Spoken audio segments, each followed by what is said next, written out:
Bonjour à tous et bienvenue sur Crypto Signal. Aujourd'hui on va faire plus de la price action et de l'analyse de prix puisque j'ai déjà sorti une vidéo ce matin qui concernait le DPEG de l'USDC, donc toute la news pour moi voilà sera dedans. Donc aujourd'hui on va vraiment faire que de la price action et de la liquidité. Je vous ai tout préparé, donc théoriquement ça devrait aller vite sur cette vidéo là. Globalement on est en 4 heures là sur le BTC face au Bitcoin. J'en profite pour vous dire de ne pas hésiter à éventuellement vous abonner, activer la cloche de notification, venir nous rejoindre sur le Discord et surtout mettre un like, c'est ça le plus important, prendre les 2 petites secondes pour mettre un like parce que c'est ça qui pousse la chaîne vers le haut. On est là en 4 heures sur BTC face au dollar comme d'habitude. Des possibilités d'aller plus bas, bien entendu, des possibilités. On a eu cette nuit là, on a eu un petit mouvement au 20 700. Personnellement j'en étais, je l'ai pas trop mal joué. Au sens où j'ai dû sortir à peu près vers ici à 24 et j'avais fait une entrée au 19,6 donc c'était un super trade. Voilà, bon ça m'a pas donné les 21,5 comme j'attendais, mais je suis pas sûr que ce trade là soit hors de question et pour le moment je suis toujours en recherche plutôt d'achat. Pourquoi de l'achat? Parce que tout simplement éventuellement on peut se dire que ça a délivré très vite et que donc du coup on pourrait avoir un rallye de soulagement qui pourrait se terminer sur 3 niveaux potentiels. Les 21,5 au 0,38,2 ça correspond très bien à ce fair value gap que vous voyez ici. Pour moi c'est ma target potentiel privilégié. Deuxième niveau, les 0,5 de Fibo, c'est-à-dire les 22,148. Troisième niveau, les 0,618, c'est-à-dire les 22,909, 22,8, 22,9. Donc voilà, où on a également un autre fair value gap ici tout en haut, là, que vous voyez là. Donc ça voudrait dire faire un retour en zone de rechargement institutionnel de tout ce mouvement baissier. Ce qu'on a tendance à faire en général. C'est pas toujours le cas, mais en général, on a tendance à le faire. Je vais vous montrer des bougies de capitulation précédentes, par exemple, et regardez quels va être les rallyes de soulagement haussier dans ce cadre-là. Là, vous voyez qu'on avait fait un 0,38,2 et 0,5. Je me rappelle très bien, c'était la chute de FTX et on était d'ailleurs plutôt par là, on était plutôt proche des 0,5. Mais comprenez bien ici que ça correspond ici sur Bitcoin à un plus 17%, donc en levier, c'est des chouettes trades à prendre. Également, là, sur cette bougie de capitulation ici qu'on peut donner là, on avait eu quoi? On avait eu, alors ça avait été assez long à se mettre en place, mais on avait eu d'abord un 0,5 ici, vous le voyez, même chose, et on avait eu, après on était revenu en zone de rechargement, carrément, vous le voyez ici, entre les 0,6 618 et les 0,786, donc tout à fait propre de ce côté-là.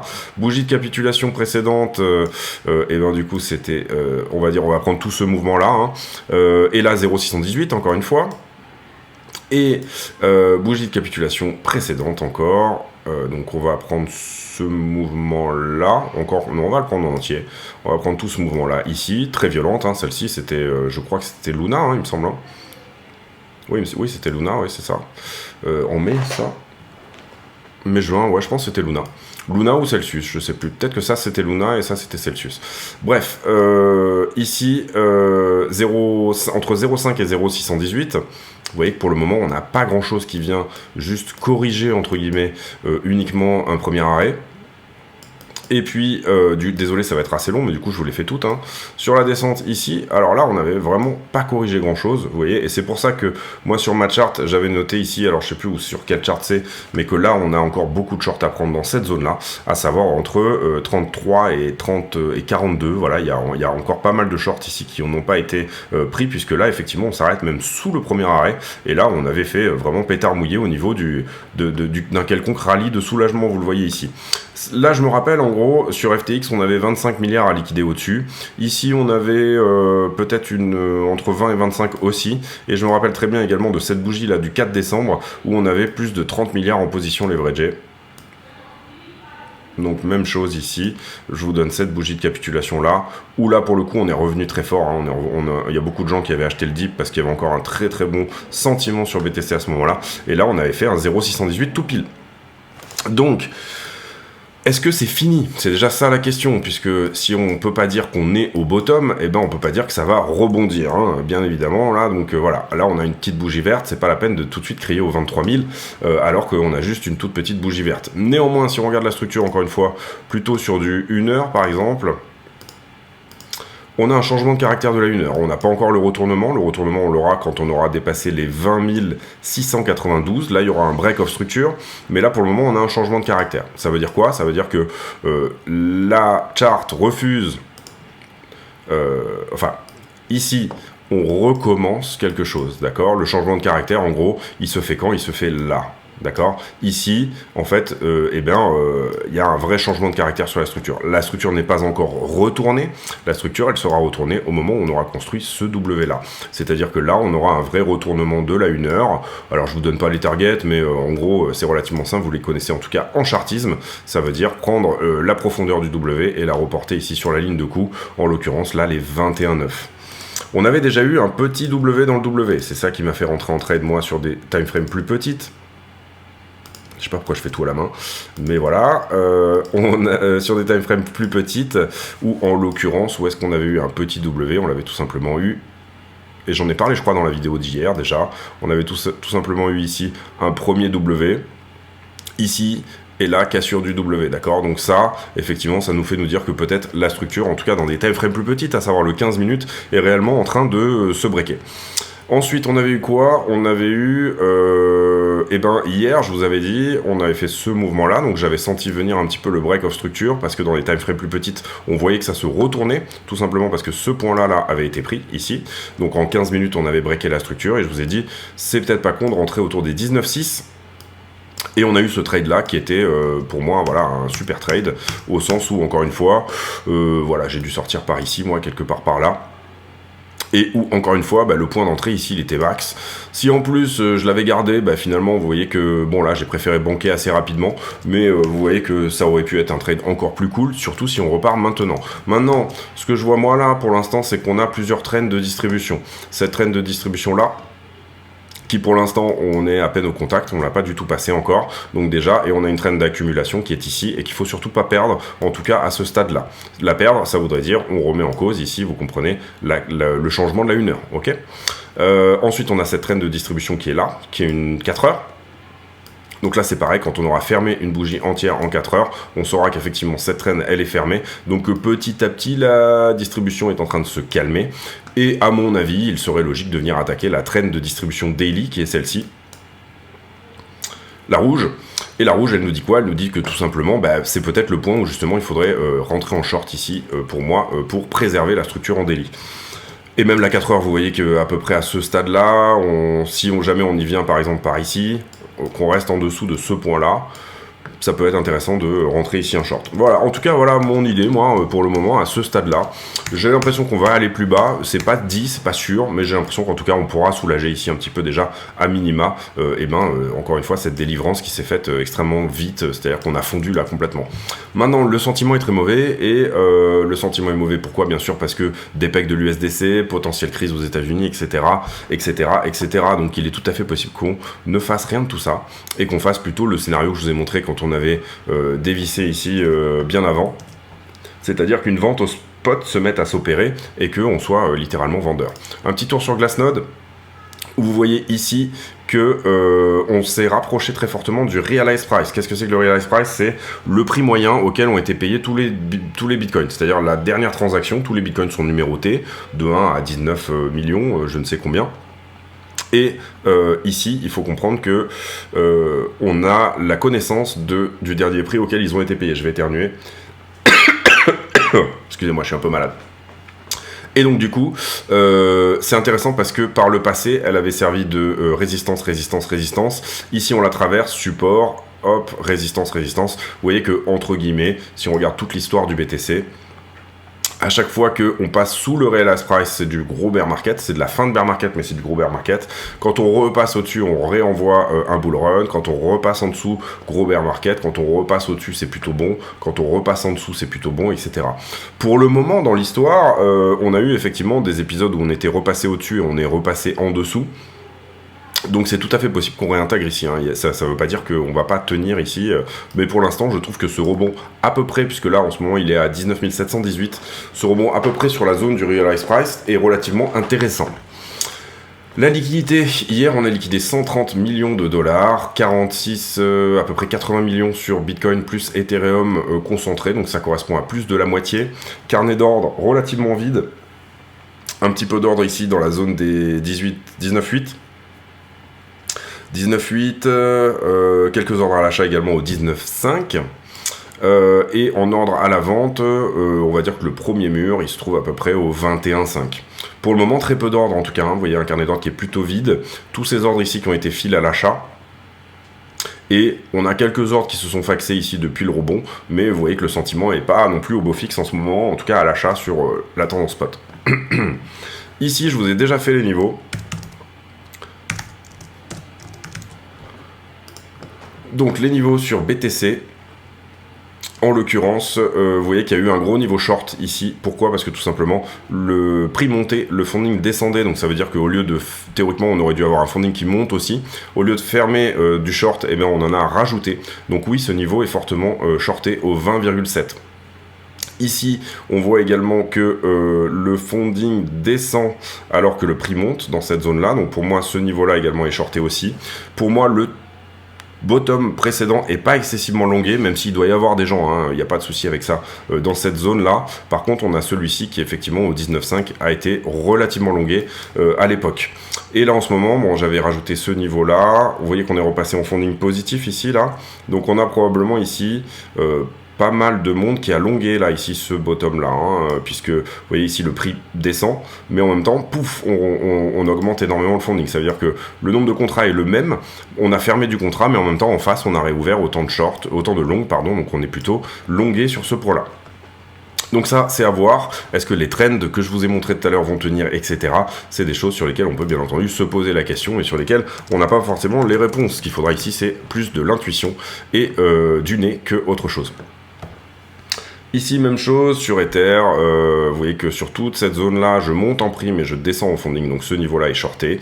Ici également, je monte en prix, et je monte en funding, hein, là donc on a du long, mais je continue ici, vous le voyez, sur la descente, au moment où ça descend, je continue à prendre du long également. Pourquoi j'ai marqué ce niveau comme étant shorté ? Tout simplement parce que là, on a un plat, c'est-à-dire que là, on devrait fermer du long, mais en fait, on a ce petit pic vers la descente, on a notamment ce gros niveau-là, mais on a également ce petit pic vers la descente, qui veut dire que ce niveau-là est shorté. Donc ce niveau, c'est 1450-1475, les niveaux à court terme, on va dire, 1415-1404.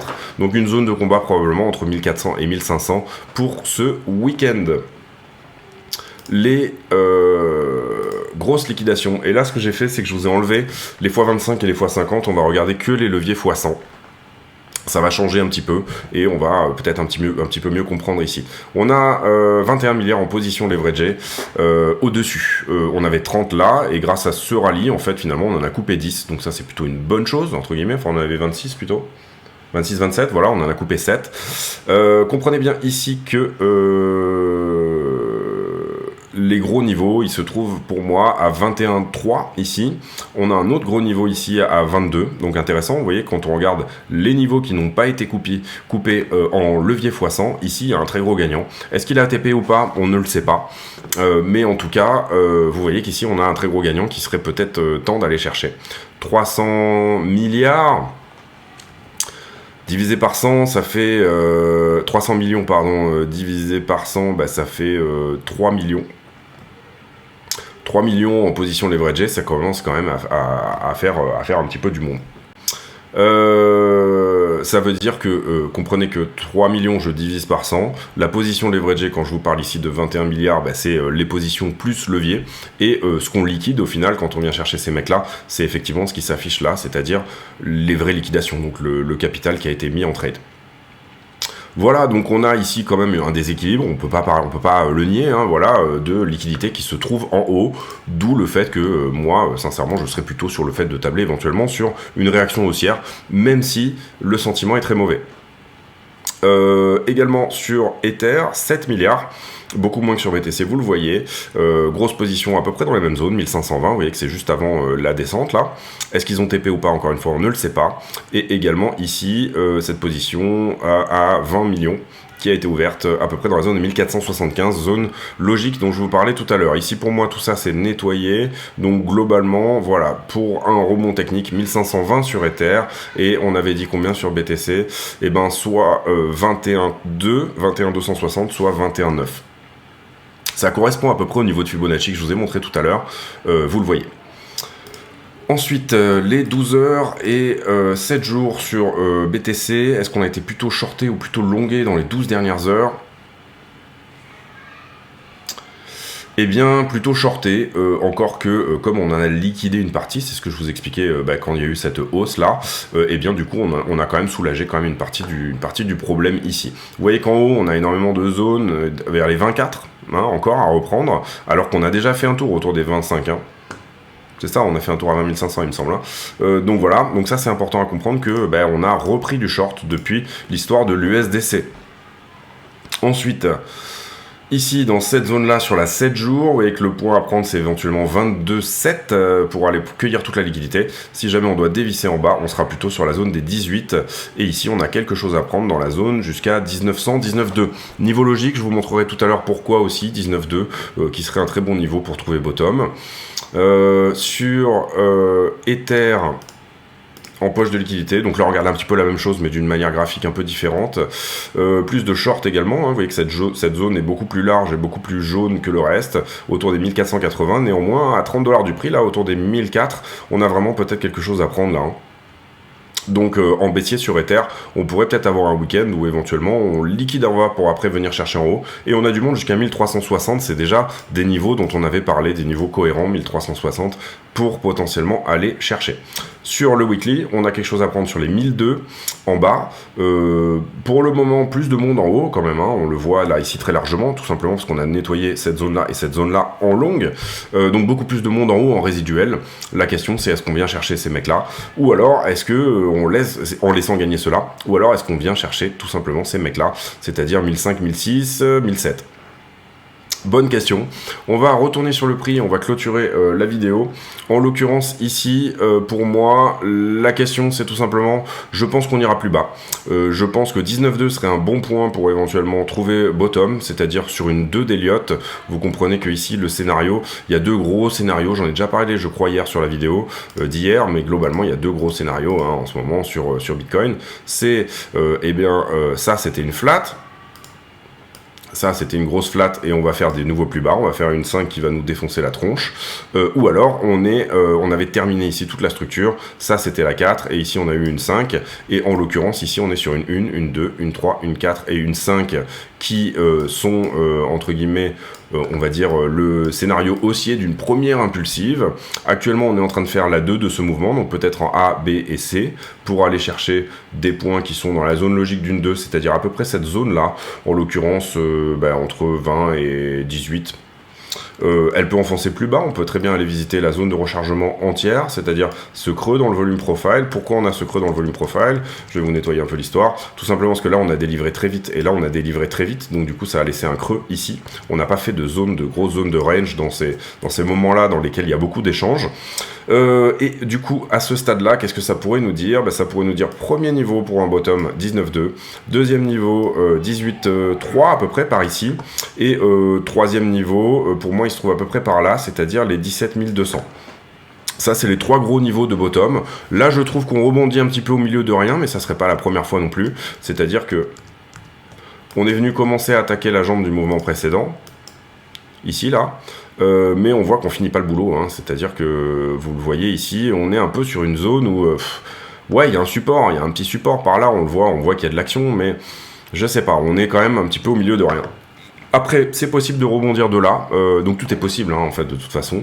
Encore une fois, pour moi, je cherche plutôt du long dans la zone pour au moins, à minima, venir soulager cette histoire-là, c'est-à-dire 22,3, comme je vous disais, 22,9. C'est des niveaux dont je vous ai parlé également tout à l'heure, et surtout, pour moi, target principal, 21,5, 21,4, 21,5.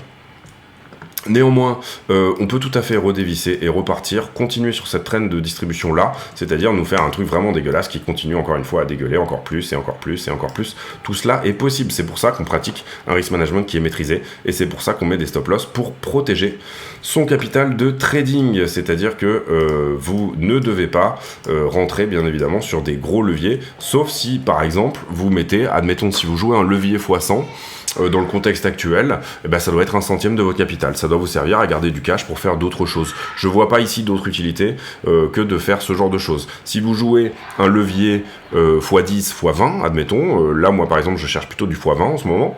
Si vous jouez un levier x10 ou x20, à ce moment-là, vous devez mettre un stop loss dans tous les cas. Si vous ne voulez pas aller à la liquidation, un stop loss qui se trouve à 0,10 ou 0,20 du prix selon le levier que vous pratiquez, de manière de tout simplement à ne risquer que à peu près 2% de votre capital de trading. Vous pouvez risquer 3, 4, 5, c'est pas le problème, mais mon conseil pour en tout cas les débutants, c'est plutôt de tenter une multitude de trades à 0,5 ou 1%, plutôt que d'aller faire 20 trades où vous allez potentiellement pas être dans le bon sens. Vous devez ici éprouver votre système de trading, et le meilleur moyen de l'éprouver, c'est tout simplement de s'entraîner, et le meilleur moyen de s'entraîner, c'est de pas fumer son capital de trading tout de suite. C'est logique, et le risk management sert à minima au départ, en tout cas apprendre, et puis ensuite après vous pouvez relâcher un petit peu la laisse, aller chercher plutôt des risques autour de 5-10% admettons, mais pour l'instant, si vous êtes débutant, en tout cas 0,5 voire 1% sont des excellents ratios. Donc du coup, bien évidemment, si vous êtes débutant, évitez les leviers forts, c'est bien évident, puisque si vous êtes, et ce que j'appelle un levier fort pour moi, c'est à partir de 3 pour vraiment du débutant, hein. Après voilà, moi je pratique quasiment tout le temps du 10, mais je pratique quasiment tout le temps un risque entre 1 et 5, on va dire. Voilà, ça m'arrive même de faire des entrées à 0,5% quand je suis pas du tout sûr de l'histoire et que je préfère le tenter plusieurs fois. Voilà, voilà. Je vais pas faire une vidéo trop longue, donc voilà. Pour moi, l'idée ici, c'est soit on retourne, donc on aura une grosse réponse ici au 26, pardon, ici là. Si on retourne effectivement la 1 heure, s'il y a le vrai break of structure, là on a eu le changement de caractère, peut-être que je peux le voir si je vous montre. Est-ce qu'il va penser la même chose que moi, le Lux Algo? Pardon, c'est pas celui-là, le Price Action Concept. Oui, lui il voit un retournement, changement de caractère sur la 15 minutes, changement de caractère sur la 1 heure, et rien sur la 4 heures et la daily, ça je suis plutôt d'accord. Et entre guillemets, sur la 1 heure... Bah oui, je pense qu'il va faire son break of structure exactement au même endroit que ce dont je vous parlais. Donc c'est tout à fait ça. Vous voyez ici le changement de caractère plus qui s'est trouvé effectivement ici. Alors moi j'en avais un sur la 15 minutes qui était encore bien avant. On va voir s'il le voit au même endroit aussi. Pour moi sur la 15 minutes on a changé de caractère par ici. Par ici même, ici, dans ce creux-là, voilà, c'est ça, il voit la même chose que moi. Donc voilà, vous voyez ici, et le break of structure, oui, moi je l'aurais peut-être mis là, même sur la 15 minutes, tac, equal low, break of structure, non, moi je l'aurais mis ici, sur la 15 minutes, mais bon, voilà, vous voyez ici l'idée, en gros, c'est des choses que vous devez pouvoir voir, théoriquement, si vous avez l'œil un petit peu entraîné. Voilà pour moi, mettez un like si vous avez bien aimé cette vidéo, c'est important. Également, on le voit, là par exemple, je regardais, sur Binance, on a des gros spreads entre, vous voyez qu'il y a ici, entre BTC, USD, il y a des gros spreads entre les exchanges, c'est quelque chose qui n'est pas logique. Vous comprenez que ici, théoriquement, il devrait y avoir un arbitreur qui achète plusieurs BTC et qui vienne empocher la différence. Donc, il crée une demande sur BTC, vous le voyez ici, on est à 19,3, oui, vous voyez les chiffres, ouais. On est à $300 de différence. Il y a des choses en ce moment qui se font de manière pas extrêmement logique. Parce que on manque de liquidité, parce que c'est le week-end, parce qu'on n'a plus de Silvergate Exchange Network, et parce que c'est un petit peu également aussi dû bien entendu à ce qui se passe sur l'USDC en ce moment. Donc soyez prudents, parce que tout se fait pas nécessairement comme comment dire, tout ne se fait pas nécessairement comme ça devrait, voilà. En termes de liquidité, il y a des choses un peu bizarres. Bon voilà, donc il est tout à fait possible que tout ce que je vous raconte ne se passe pas, puisqu'on est dans un contexte un petit peu particulier. Et donc du coup, faites attention à vous, encore une fois. Et là, c'est pour ça que je vous dis que quand vous êtes dans des trades qui fonctionnent plutôt pas mal, en l'occurrence, moi, c'était le cas. Par exemple, je pense que je suis rentré à peu près par ici, et je pense que je suis sorti à peu près par ici, par exemple, sur ce trade-là. Eh bien, j'ai préféré banquer. Bon, après, j'aurais pu rester dans le trade, peut-être que ce trade ici il va reprendre un petit peu plus haut. Là en l'occurrence, vous voyez également que sur la trend, on a pas mal réagi là. Alors malheureusement, j'ai pas pris ce niveau-là. C'est triste, mais je l'ai pas pris. Bon bah voilà. Après, c'est pas grave. Je pourrais éventuellement prendre la prochaine jambe, ou je pourrais pratiquer une entrée avec un levier un peu moindre ici dans cette zone-là, par exemple. Si on perd pas ce niveau-là, si jamais on le perd, j'essaierai de rentrer sur la trend, c'est-à-dire si jamais on descend ici et qu'on sort de ce petit range que vous voyez là ici, et bien à ce moment-là, j'essaierai de taper plutôt. Moi, ça serait vraiment mon point, les 19,837. Pour éventuellement la cassure haussière et un nouveau plus haut par rapport à ce fameux retournement que je suis en train de voir. Néanmoins, encore une fois, il est tout à fait possible que ici, à partir de là, on dévisse, c'est-à-dire que même ça soit cette toute première trend ici qui nous repousse, même pas la 4 heures qui est ici, même pas la daily qui est ici, c'est tout à fait possible qu'on ne couche pas cette trend et qu'on continue à dévisser. Maintenant, c'est pas mon scénario privilégié, encore une fois, tout simplement parce que quand je vois que là, il y a 20 milliards à prendre au-dessus, je me dis que peut-être c'est le moment. Donc voilà pour moi, j'espère que cette vidéo vous a plu, et j'allais encore reparler pendant au moins 10 minutes. J'espère que cette vidéo vous a plu. Ce qu'on vérifiera là aussi, c'est qu'on n'est pas en train de faire un bear flag, c'est-à-dire 1, 2, 3, vous le voyez ici là, plutôt parallèle cette histoire, attention, quelque chose qui ressemble peut-être à une structure de vente. 1, 2, 3, donc par exemple parfois ça se fait en 5 aussi, hein, les bear flags, c'est-à-dire que ça peut se faire comme ça, mais si là on perd cette trend, bien entendu que c'est un signal extrêmement baissier, et que à ce moment-là, ouvrir un short sera plutôt la belle option. Voilà, j'espère que cette vidéo vous a plu. Si c'est le cas, n'hésitez pas à appuyer sur le bouton like. La question à la con du jour, et j'y ai pensé hier, parce que hier je pensais à ça. La question à la con du jour, c'est on est en ce moment dans un contexte de guerre, et imaginez-vous qu'en France on ait une mobilisation générale, que ce soit pour les hommes ou pour les femmes d'ailleurs également. Ma question n'est pas genrée. Qu'est-ce que vous feriez? Est-ce que vous iriez? Est-ce que on vous donnerait un flingue et pour tuer des gens? Quelle serait votre réaction? J'ai l'impression que voilà, on n'est plus dans des, en Occident, on n'est pas forcément ici dans ce genre de choses où on pense pas forcément à ce genre de choses, mais peut-être que parfois il faut réfléchir à ces choses-là. Et donc voilà, imaginez ça. Est-ce que vous êtes déjà posé cette question de oui, bah si on me donne un flingue, j'irai défendre la France ou j'irai défendre je ne sais quel idéal ou pas. Voilà, ça sera la question à la con du jour. Donc c'est une habitude de poser des questions de merde comme ça. Je vous souhaite à tous une très bonne journée, j'espère que cette vidéo vous a plu. Si c'est le cas, appuyez sur le like, c'est vraiment la meilleure chose que vous puissiez faire. Éventuellement, commentaire d'encouragement, portez-vous bien, bonne soirée à tous. Pas de page de pub aujourd'hui, mais c'est pas grave, on la mettra demain, je sais que tout le monde l'adore en plus. Donc du coup, on ne manquera pas ici de vous la renvoyer demain. Portez-vous bien, à très bientôt, ciao.